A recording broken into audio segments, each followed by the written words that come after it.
BRICS new university ranking system. So education, तो basically BRICS का new university ranking system है। So education ministers from BRICS countries, BRICS में कौन कौन सी कंट्रीज है? Brazil, Russia, India, China, South Africa have collectively decided to launch independent university ranking system.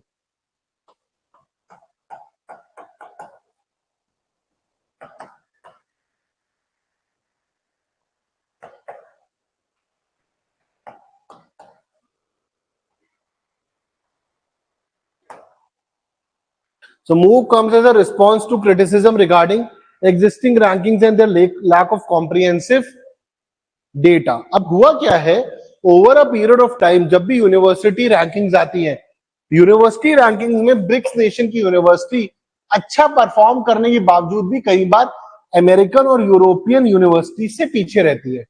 मैं ये नहीं कह रहा हूं कि अमेरिकन और यूरोपियन यूनिवर्सिटीज अच्छी नहीं है, वो अच्छी होंगी, चाहे आप न्यूजीलैंड की बात करो, ऑस्ट्रेलिया की बात करो या किसी और कंट्री की बात करो, बट हर समय इनकी यूनिवर्सिटीज टॉप पे रहती है।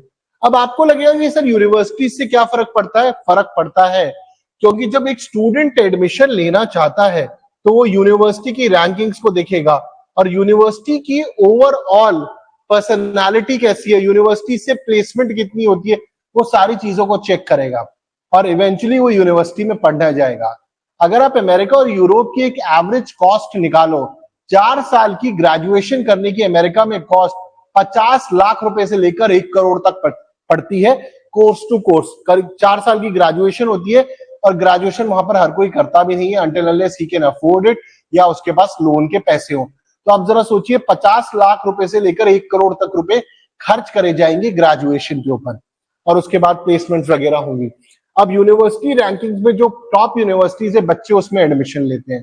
अब हुआ क्या है, कई बार ब्रिक्स नेशन की यूनिवर्सिटीज ने अच्छा परफॉर्म करने के बावजूद इन रैंकिंग्स में, जो रैंकिंग ज्यादातर अमेरिकन और यूरोपियन बेस्ड इंडाइसेस पर बेस्ड है या वहां की कंपनीज निकालती हैं, वो अपने आप को न्यूट्रल बोलती है, बट उन रैंकिंग्स में हर समय अमेरिका, यूरोप और for that matter Australia, New Zealand, ऐसी कंट्रीज की यूनिवर्सिटीज को टॉप पे दिखाया जाता है। And this starts hurting BRICS. तो बच्चे वहीं पे चले आते हैं because at the end of the day universities के अंदर ह्यूज अमाउंट ऑफ पैसा जाता है जो इवेंचुअली उस कंट्री को मिलेगा। तो पैसे तो फर्स्ट चीज है। दूसरी चीज है उस यूनिवर्सिटी की जो ग्लोबल हेजेमनी है वो क्रिएट होती है। जैसे कि अगर आप हार्वर्ड की बात करें, स्टैनफोर्ड की बात करें, कैम्ब्रिज की बात करें, आईवी लीग कॉलेजेस की बात करें, लोग उनको अपने ब्रांड से एसोसिएट करते हैं कि मैं आईवी लीग कॉलेज से, मैं येल से पास आउट हूं, मैं हार्वर्ड से पास आउट हूं, मैं कैम्ब्रिज से पास आउट हूं। और फिर इनकी एक लॉबिंग भी बनती है, लॉबी वहीं के प्रोडक्ट्स निकल रहे होते हैं and over a period of time then they get to know, हाँ भैया इस यूनिवर्सिटी का, हम बोलते हैं ना भाई ये देख आईआईटी का है, ये जेएनयू का है, या फिर ये फलाने कॉलेज का है, ये सेंट स्टीवेंस कॉलेज का है, ये एलएसआर कॉलेज से है, ये मिरांडा कॉलेज से, ये brand value. So our colleges might be good but in rankings में पीछे रहते हैं, एडमिशन बच्चे लेंगे नहीं, तो पैसे का तो लॉस है ही है।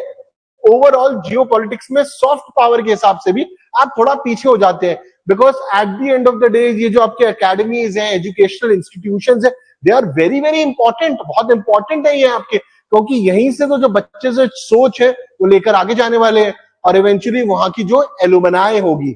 ओके, तो ये बेसिक था जो मैं आपको बताना चाहता हूं कि एग्जिस्टिंग रैंकिंग्स पर ब्रिक नेशंस ने क्वेश्चन करे हैं। तो during a meeting held in south Africa Pamalanga province, ministers acknowledged that the necessity for reliable and relevant education framework in today's global context, क्योंकि जो इंडाइसेस या फिर जो इंडेक्सेस आ रहे हैं वो यूरोप या अमेरिका की एजुकेशन की सिस्टम्स के हिसाब से बनाए हुए हैं और जरूरी नहीं है, yes they might be one of the top most, premier most, but जरूरी नहीं है कि एक कंट्री में जिस तरीके से पढ़ाई कराई जा रही हो वही दुनिया में बेस्ट तरीका है, अलग अलग तरीके भी हो सकते हैं। Okay, so initiative stems from an agreement among department leaders recognize limitation of current rating methods कि किस मेथड पे रेट करा रहा है। रशिया's deputy minister of science and higher education Konstantin Mogilevsky highlighted the need for fresh evaluation framework based on objective universally accepted data.